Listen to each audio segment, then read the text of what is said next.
Thank you, Father God Almighty, because you are there.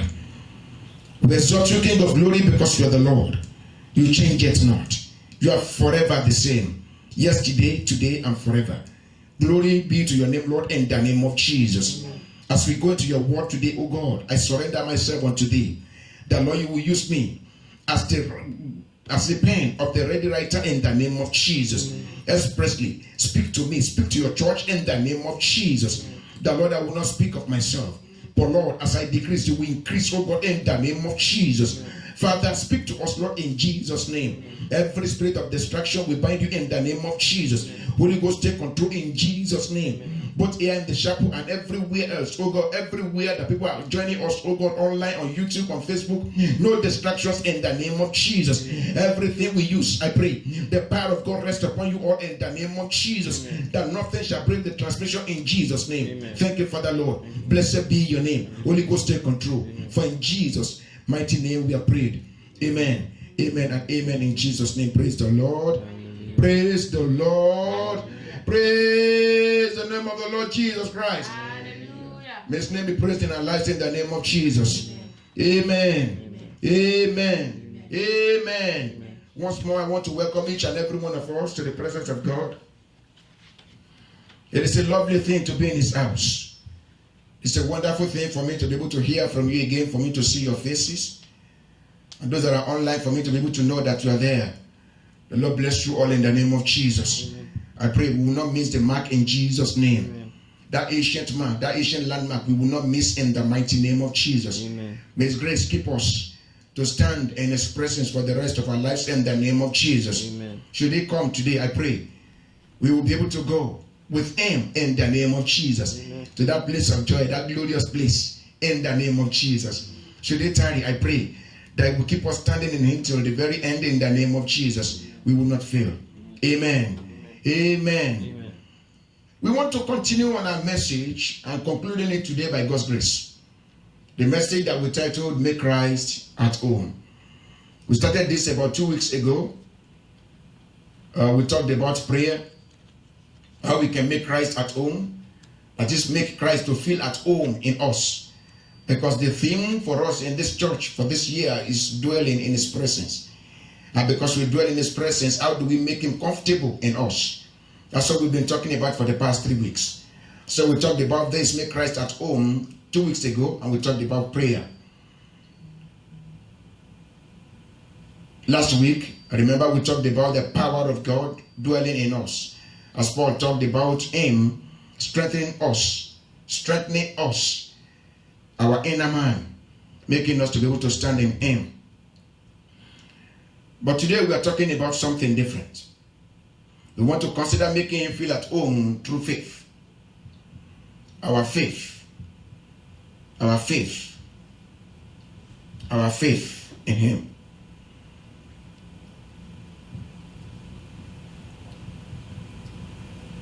I want to make this little analogy before we go on.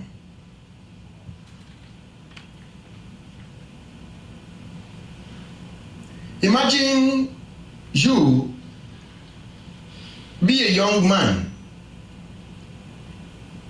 You found your fiancé. You found a beautiful young lady that you want to get married to. And you know that time is always a time of excitement. Time you are excited, you see her, you are happy. She sees you, she's happy. Like nothing else matters in the world. So we want to impress one another. We want to make one another feel good the time that we spend with one another. Even though in the Christendom it is not allowed for you to be alone with such a fiancé, especially in a closed place, except you are in a public place, so that the devil does not tempt us to do that which is not right. Imagine that you have your marriage now slated ahead, scheduled. And your fiancé wanted to visit your house. And you wanted to show her around in the house. To show her, after all, the place is going to be her home. So you wanted to make her familiar with the house. And then you bring her downstairs. bring her upstairs to the room. She sees the bed she's going to be sleeping on. She sees the closet, the basement of the house, the beautiful settee in the living room, the 100 feet television that you have, and all of that, beautiful things. Showed her the kitchen. She's going to be the master there. She's going to be directing every affair there. You actually even showed her even the compound of the house. But why were you doing all of this? Think about this. Just imagine it. Assume in your closet there is a dead rat in that closet that has been dead there for 2 or 3 days. So it's stinking and smelling. I don't know if that groom will be happy to be able to show her, to open the door to that closet. Remember watching this Eddie Murphy movie, going to America, whatever it is. Coming to America. Thank you, God bless you. It's been some years.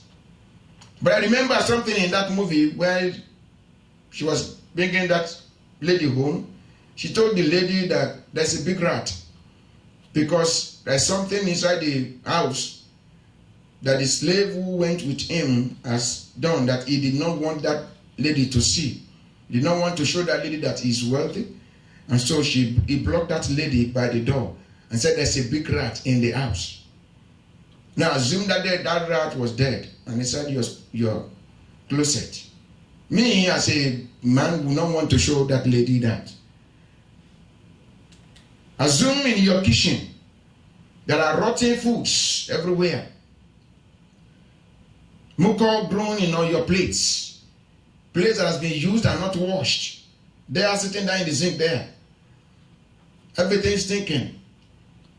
Maybe there are flies actually even there now flying and everything like that in your kitchen.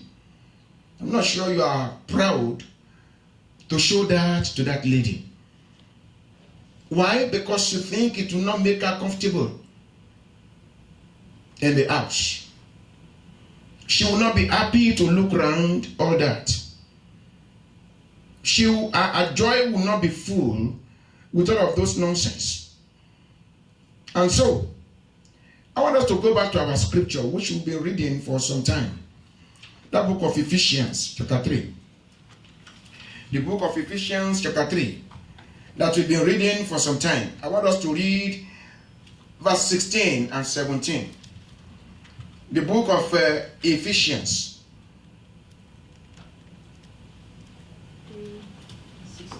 16 and 17, yes, ma'am. That he would grant you according to the riches of his glory. That he will grant you according to the riches of his glory. To be strengthened with might by to be strengthened with might by his spirit in the inner man. In the inner man. That Christ may dwell in your Now, heart. this is serious. This next statement is what we are considering today.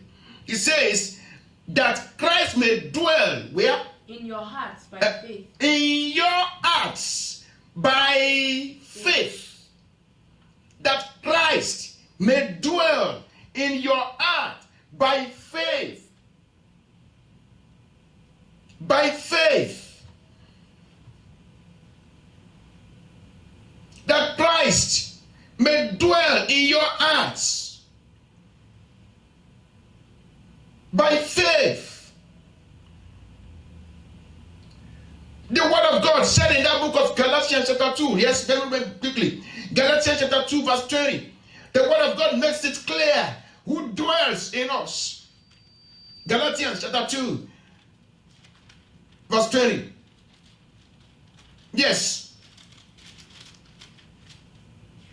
I am crucified with Christ. Uh-huh. Nevertheless, I live. Mm-hmm. Yet not I, but Christ liveth in me. Uh-huh. And the life which I now live in the flesh, I live by the faith of the Son of God, who loved me and gave himself for me. The life that I live now, I live through faith. He said, I am dead. But someone lives now. The one who lives now is Christ that lives in me. And that is by faith, by true faith. Listen, every child of God, every true child of God, I didn't say, and that is funny, because in our Bible study right now, we are treating the topic mark of true faith, right? Marks of true faith. We've been talking about that now for about a month. Every child of God that is truly born again, Christ resides in them. Jesus lives inside of them. And if Jesus lives inside of you, Paul is saying to the Ephesians that the living of Christ inside of you, the indwelling of Christ inside of you is by faith. That's what he repeated in that book of Galatians chapter 2 verse 20. That it is by faith that he lives inside of us. If Christ does not live inside you, you are not a Christian. Please be said, God bless you, man. You are not a child of God yet. If Christ does not dwell in you, it does not matter how many tongues you can speak. I don't care. I don't want to know how many years you've been in the church. Even if you were born in the church, you were born in the vicarage. If Christ does not dwell inside of you, you can only be religious at best. You are not a child of God yet. And the scripture says that the foundation of the Lord standeth sure, and it has this seal, that the Lord knoweth them that are his. God knows those that truly serves him. In that book of Romans chapter 8, Romans chapter 8, which we read, when you read your verse 8 and especially verse 9 to 10, the Bible was talking about, but ye are not in the flesh, but in the spirit, if so be that the Spirit of God dwell in you. Now, if any man have not the Spirit of Christ, he is none of his. Can you hear that clearly? I didn't say that. That's what the Bible says. If Christ does not dwell in you, you are not of him. You have no part in him. That's the spirit of somebody and Tobiah. You don't have that part in it. You don't have a part in it at all.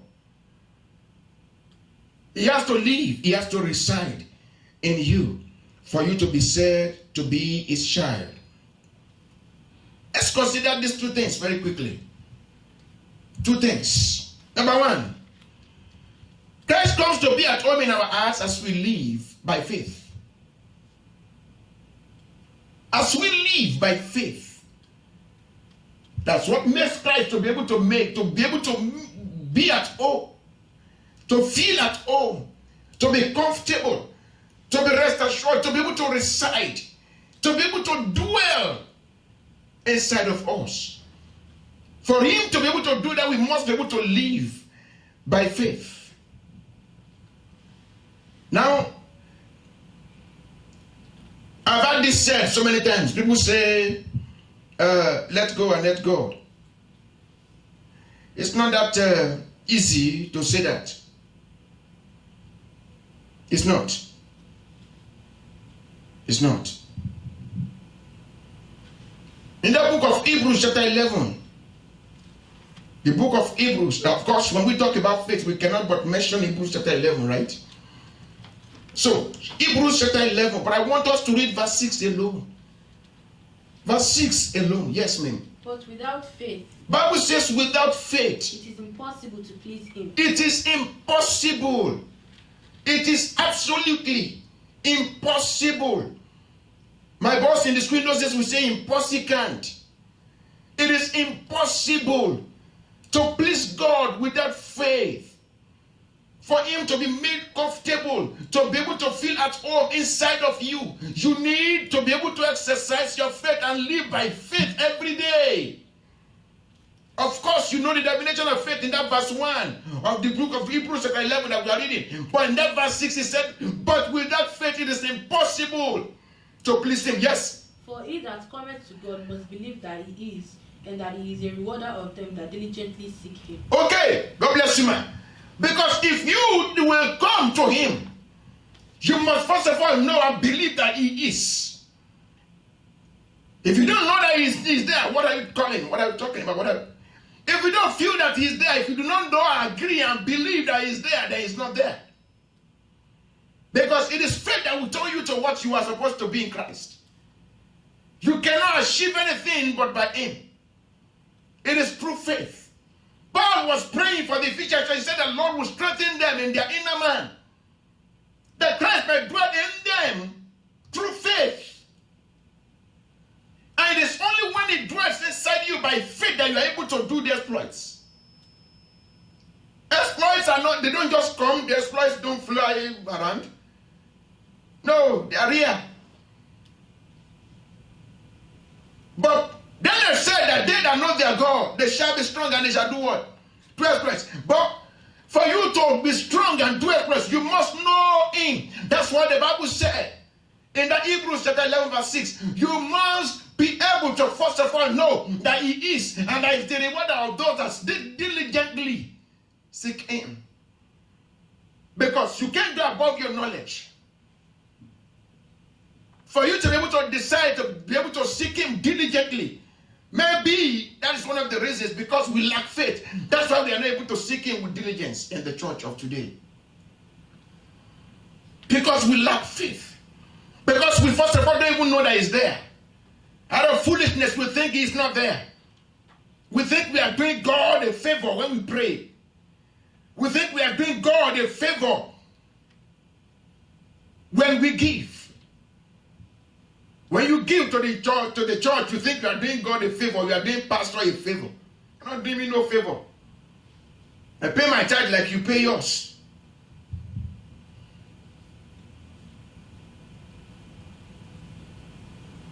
Maybe you think because you give in the church of God, that's what you listen. You cannot finance God.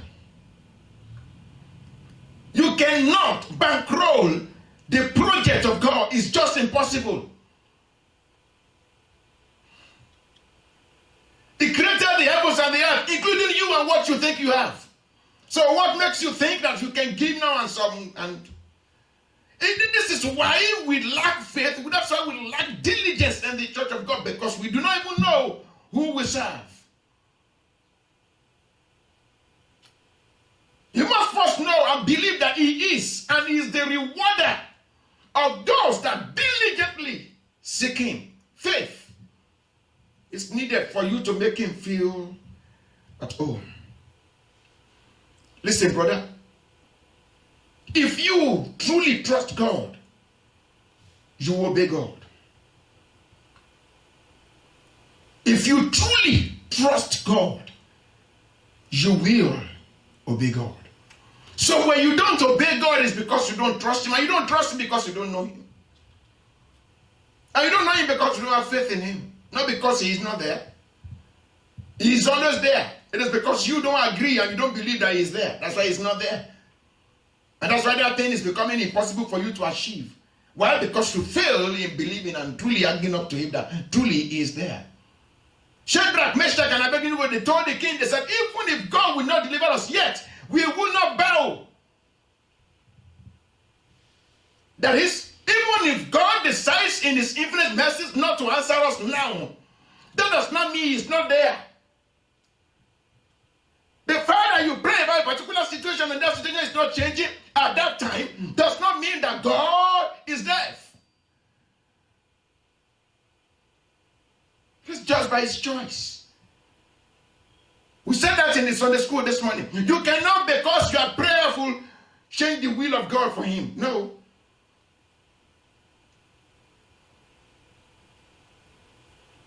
His will is that you will not commit murder.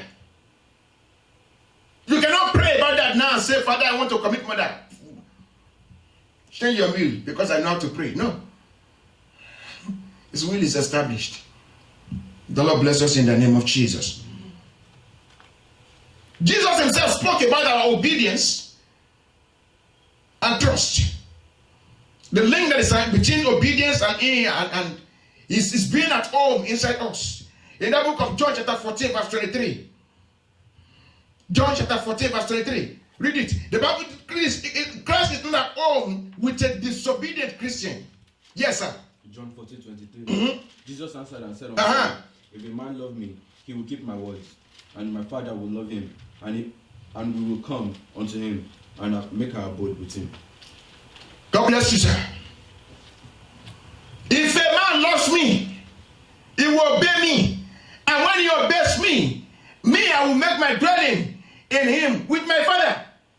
3 in 1. I've said this 3 times now in these past 3 weeks. For God the Father, God the Son, God the Holy Spirit to dwell inside of you dwells only on the level of your obedience and relationship with him. Imagine God the Father living and residing inside of you.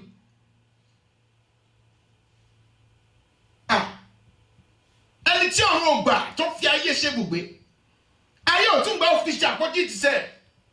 Listen, even when the other ones was not even enough for him, now he's represented himself and created himself inside all of his children. If only you would let him live inside of you by faith, make him comfortable, nothing shall be impossible for you. Why? Because nothing is impossible for he that dwells inside of you. And remember, the word of God says that he that is inside of you is much more greater, bigger, more powerful than the one that is in the world. Christ himself said, every power on earth and in heaven has been given unto me when he rose from the dead. So no witch or wizard anywhere can brag on you once he is residing inside of you. Number 2, very quickly, because of my time. Christ comes to dwell in our hearts by progressively taking lordship over every area of our lives. I was talking about the young lady, the fiancé, and the groom earlier. Think about that analogy. That's exactly the same thing that we're talking about here.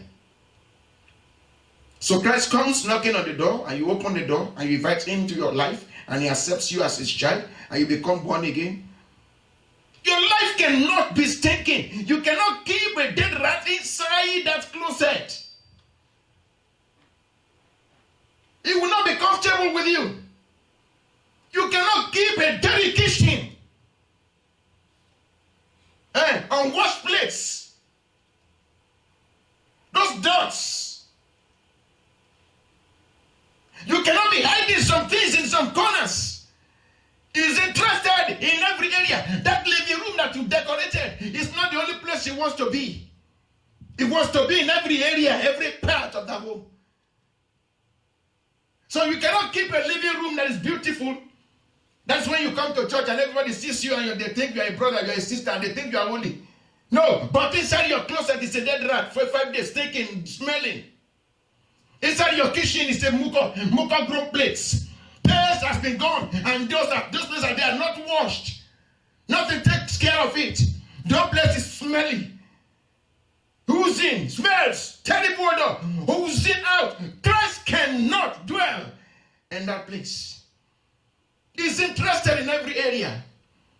He wants to take over every area. For him to be comfortable, he needs to be able to know everything. You can't hide anything away from him because he's able to see everything. Listen, before you even think of or plan to hide it, he already knows. Have you not read that what the psalmist said in that book of 139, Psalm 139? There is no place, even in hell, he is there. In Sheol, he is there. So, where do you want to run to? He knows all. All he's waiting for is for you to invite him, for you to show it to him. He sees it already. When Elisha asked Gehazi, said, where have you been? He knew where he's been. And then Gehazi was lying. And he looked at him and said, my heart went with you when you went to collect that bribe from that man, Naaman. Okay, because you were lying. Because you are interested in the gates of now. Let that leprosy come upon you. You will not be leopard in the name of Jesus. Bible said he became white and his family. He didn't die. So God knew everywhere we go. Everything about us he knows from the beginning. So where do you want to hide?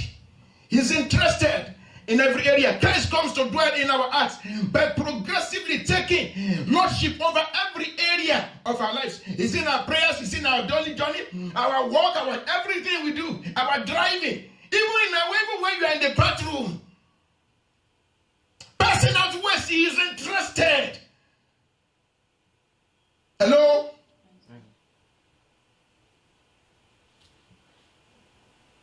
Ọ̀rẹ́ bí Jésù kò sí láyé yìí, Èṣù nìkan lọ̀rẹ́ òtítọ́, ọ̀rẹ́ ayé yìí lẹ́kọ̀ọ́ ní sílẹ̀. Jésù Kristi kò jẹ́. Even when your wife is not able to stand by the order of your partner, of your hospital, is running out of that bathroom, God is interested. Hello? He's interested in every area of your life. He wants to be there with you.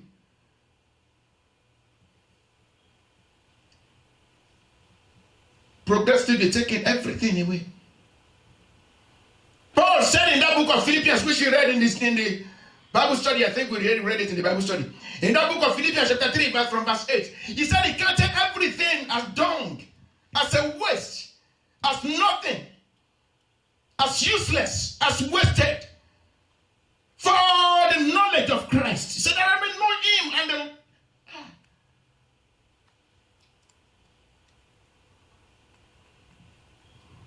that I may know him.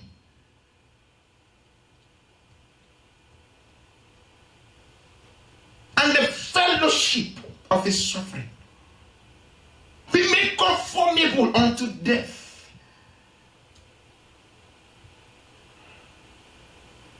You can't hide anything away from him. He's interested in every area, in every part, in every form. And there's a reward for it too. Let's read that book of Job as we begin to round up. The book of Job, very quickly. Chapter 22 from verse 21. Actually, verse 21 alone. Job 22, 21, quickly. You will find out that this riches that you are looking for is when you obey. Go ahead, man. Acquaint now thyself with him, Uh-huh. and be at peace. Mhm. Thereby good shall come unto thee. Receive, I pray thee, the law from his mouth. That's right. And lay up his words in thine heart.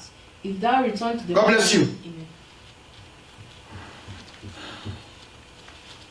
So we read that scripture every day. Goodness and mercy shall follow me all the days of my life, and I shall dwell in the house of the Lord. I shall dwell in the house of the Lord forever and ever. No, Job said, when you obey him, when you are at peace with the Lord, then good will come to you.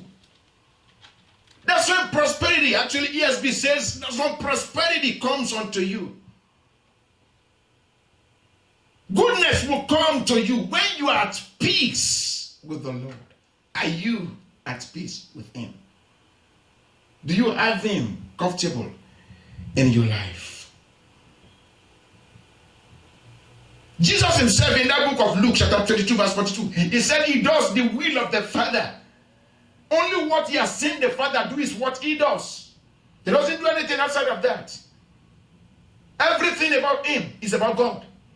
So who are you, a follower of Christ, not to let God be in every area of your life? He's interested. He wants to be there. Have you not received him at all as personal Lord and Savior? He wants you. He loves you. He cares about you. I don't care what type of sin you have committed before. He's interested. If only you will forgo that way of sin and accept him as your personal Lord and Savior, he will save you. He will deliver you. And you will be a new person in him. The old things will be gone.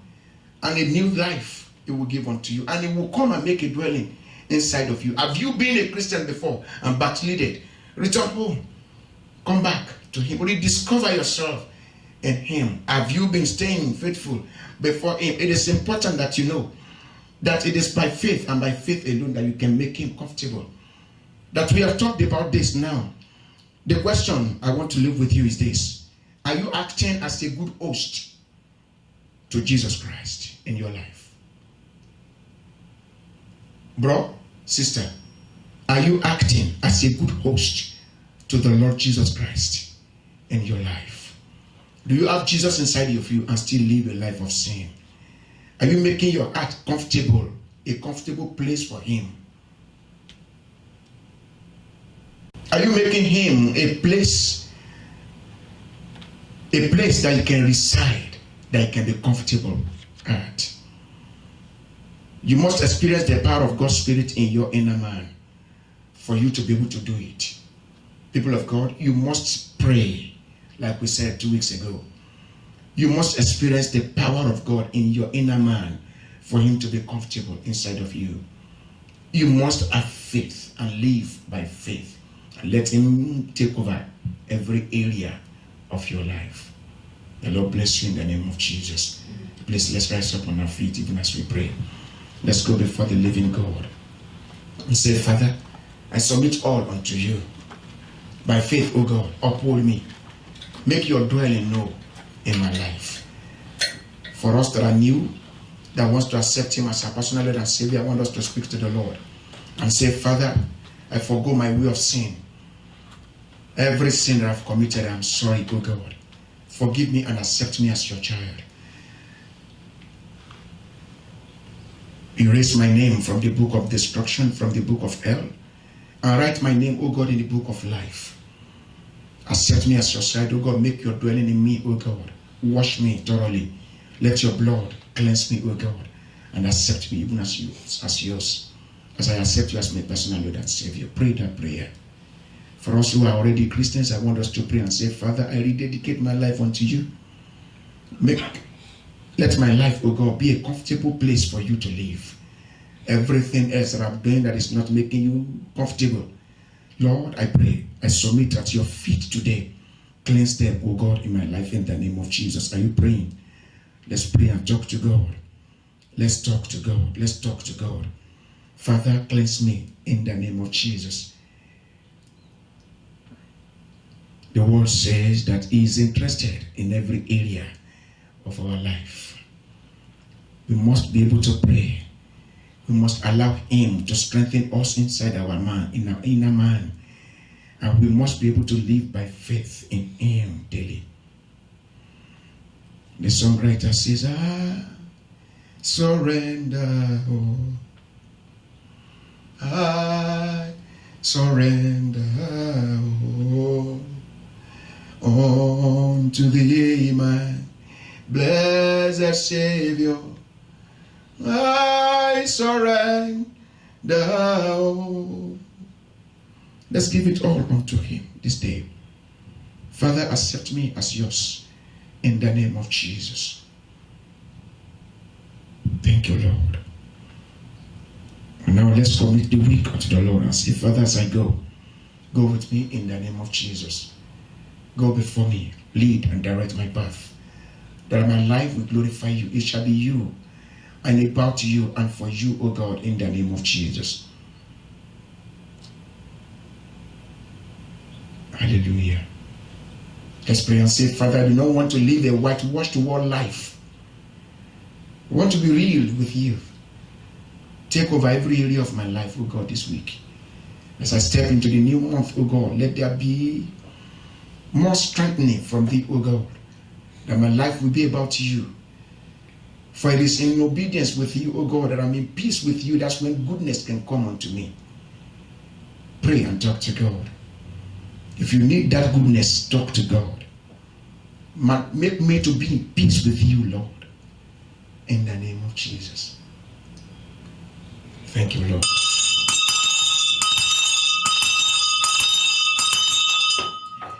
In Jesus' mighty name we have prayed. Thank you, Father.